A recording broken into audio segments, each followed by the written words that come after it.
Halo guys, mencoba lagi nih gue Gikoto. Sekarang gue pengen ngajakin kalian lagi buat bahas tentang CPNS ya. Masih CPNS, masih sesuatu yang masih hot banget di dalam 2 atau 3 bulan ke depan ini.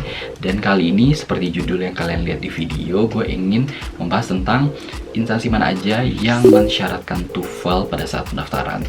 Jadi gini, pada saat kalian daftar di CPNS, buat kalian yang belum subscribe, jangan lupa klik tombol subscribe, kemudian klik tombol lonceng agar setiap ada video-video baru, kalian langsung dapat pemberitahuan, jadi nggak akan ketinggalan. Itu ternyata yang disyaratkan kalian nggak cuman ijazah, ataupun transkrip nilai, ataupun surat catatan kepolisian kayak itu, ataupun kartu kuning.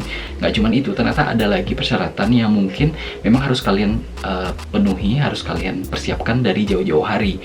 Dan itu salah satunya adalah TOEFL. Nah, TOEFL ini memang mungkin kalian udah tahu, TOEFL ini nggak bisa dites di sembarang tempat.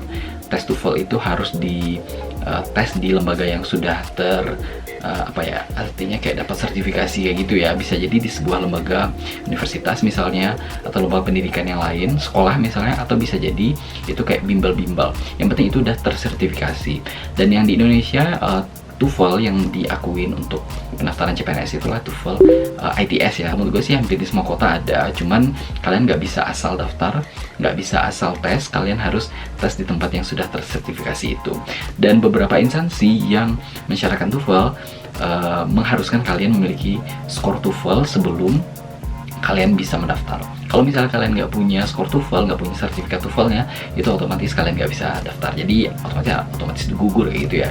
Nah, daripada kalian nanti akhirnya udah terlanjur daftar dan ternyata kalian nggak memenuhi syarat TOEFL karena TOEFL-nya nggak punya, maka gue akan ngasih tahu berapa instansi apa aja yang mensyaratkan TOEFL sehingga kalian bisa untuk mempersiapkan tes TOEFL-nya dari sekarang. Jadi pada saat kalian daftar, kalian udah punya sertifikatnya.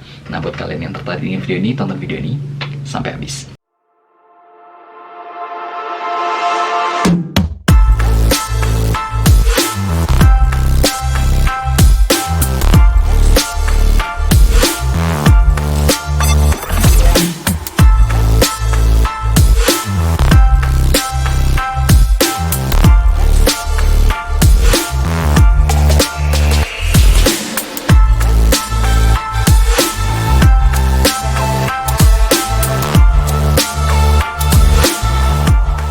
Jadi akan gue sebutin instansinya apa, kemudian range TOEFL yang diminta.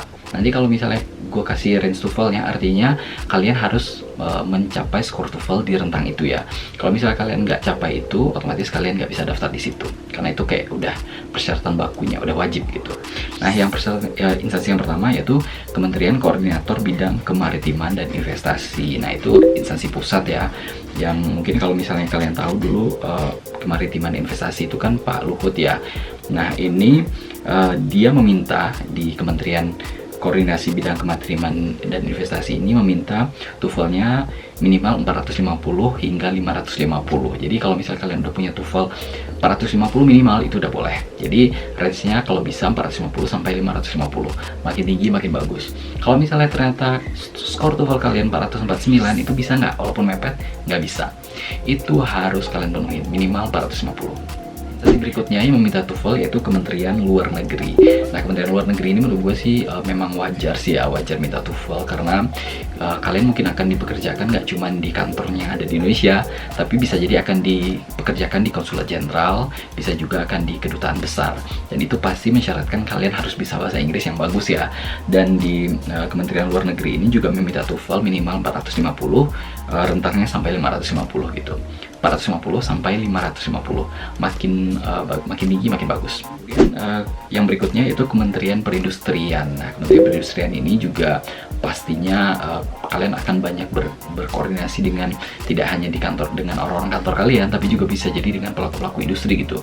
Pelaku industrinya mungkin nggak cuman orang-orang Indonesia, tapi juga orang luar. Jadi kalian harus punya kemampuan bahasa Inggris yang bagus. Dan di Kementerian Perindustrian ini meminta skor TOEFL-nya sedikit lebih tinggi, yaitu 475 minimal sampai 500. Jadi kalau misalnya kalian udah punya skor 475 atau 476, itu udah oke banget. Tapi kalau misalnya skor kalian 460, itu bisa nggak? Nggak bisa. Kalian harus mencapai minimal 475 sampai 500. Kalau di atas 500 gimana? boleh. Yang instansi berikutnya yang minta juga yaitu Kementerian Dalam Negeri. Nah, Kementerian Dalam Negeri ini meskipun lebih banyak berurusan dengan pemerintah daerah ya, tapi ini nggak menutup kemungkinan berurusan juga dengan orang-orang dari luar negeri gitu, dan mungkin banyak juga interaksi kalian dengan para pemodal-pemodal asing misalnya gitu ya, dan ini juga pasti meminta mensyaratkan kemampuan bahasa Inggris yang bagus, dan Kementerian Dalam Negeri ini mensyaratkan TOEFL-nya minimal 450. Nah, kemudian kementerian yang berikutnya yang ini menurut gue juga oke banget, yaitu Kementerian Investasi atau BKPM. Nah, BKPM ini seperti namanya, itu kalian pasti akan berhubungan dengan para investor. Jadi hubungannya nggak cuma dengan orang kantor kalian aja, para investor asing tentunya, dan itu pasti meminta persyaratan bahasa Inggris yang bagus. Dan di Kementerian Investasi atau BKPM ini kalian diminta untuk minimal punya skor TOEFL 450 juga. Nah, kemudian yang berikutnya yaitu Kementerian Komunikasi dan Informatika, yaitu Menkominfo. Nah, Menkominfo ini kalian tahu lah ya, kalau misalnya ngomong masalah informasi, komunikasi, telekomunikasi, itu pasti nggak cuma terbatas dalam bahasa Indonesia ya. Kalian pasti berhubungan dengan pihak-pihak yang pasti menggunakan bahasa Inggris gitu, baik secara pasif atau secara aktif. Dan ini pastinya meminta kalian punya bahasa Inggris yang bagus. Jadi di Kominfo ini disyaratkan kalian harus punya skor TOEFL minimal 400. Nah, kalau menurut gue sih kalau 400 sih skornya nggak terlalu berat lah ya. Karena rata-rata orang-orang kalau menurut gue yang mungkin nggak punya basic bahasa Inggris yang terlalu kuat pun sebenarnya bisa dapat skor TOEFL 400. Jadi kalian nggak usah khawatir. Yang kementerian berikutnya yaitu Kementerian Energi dan Sumber Daya Mineral, ISDM. Nah, jadi Kementerian SDM ini yang ngurusin tentang kayak pertambangan, izin pertambangan, dan hubungannya, koordinasinya juga pasti nggak cuma dengan orang Indonesia gitu. Nah, jadi di sini kalian juga diminta untuk punya bahasa Inggris yang oke, dan kalian disyaratkan punya skor TOEFL 450. Berikutnya yang juga mensyaratkan TOEFL yaitu Kementerian PUPR, Pekerjaan Umum dan Perumahan Rakyat. Jadi PUPR ini kalau gue pribadi sih salah satu instansi yang oke banget ya. Di samping memang kerjaannya yang lumayan bergengsi, kalian bakal dihadapkan dengan banyak proyek-proyek gede, proyek-proyek infrastruktur. Apalagi kalau misalnya Indonesia ini kan memang negara yang lagi berkembang dan proyek infrastrukturnya pasti banyak banget, dan ini kalian bisa gabung itu oke banget. Tapi syaratnya kalian harus punya bahasa Inggris yang oke juga. Nah, di PUPR ini kalian diminta untuk punya skor TOEFL 450. Dan yang berikutnya adalah Menteri PPPA. Nah, Menteri PPPA ini juga minta skor kalian 450 juga. Nah, kemudian ada lagi kementerian yang juga nggak kalah oke-nya menurut gua, dan ini pasti banyak banget para dokter-dokter, perawat-perawat yang pengen banget bergabung di kementerian ini, yaitu apalagi kalau bukan Kementerian Kesehatan. Nah, Kementerian Kesehatan ini seperti yang kita tahu juga, pengadaan obat, koordinasi peralatan-peralatan kesehatan itu juga pasti berhubungan dengan orang-orang luar negeri, dan itu kalian disyaratkan untuk punya bahasa Inggris yang bagus, sehingga pada saat koordinasi dengan mitra-mitra kalian dari luar negeri itu kalian sudah tidak punya kesulitan.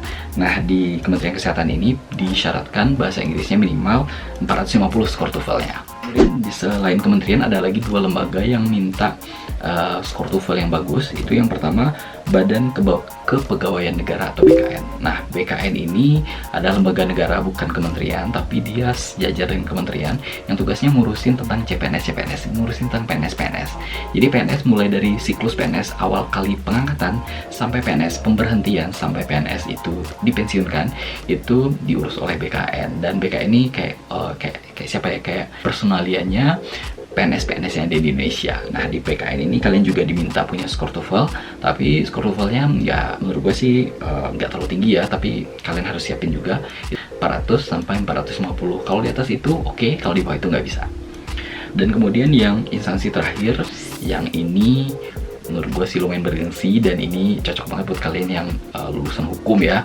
Kalian tahu pasti ini adalah Kejaksaan Republik Indonesia. Nah, Kejaksaan Republik Indonesia ini juga minta skor TOEFL yang menurut gue sih nggak terlalu tinggi ya, tapi kalian tetap harus siapin, yaitu skor 400 sampai 450.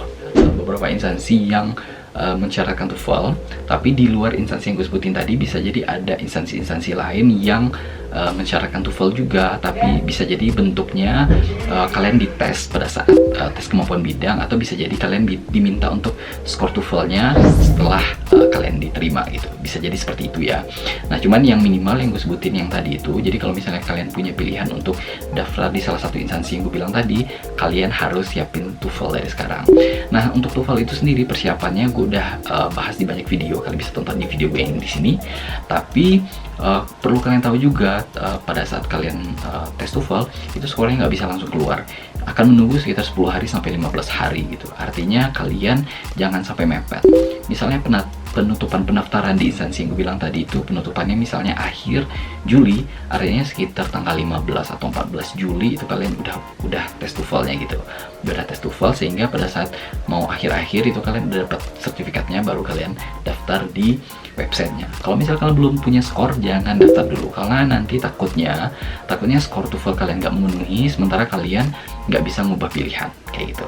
Oke, mungkin sekian dulu dari gua. Kalau misalnya kalian ada pertanyaan tentang CPNS, kalian bisa langsung komen aja di bawah, dan see you next time. Have a nice day. Bye bye.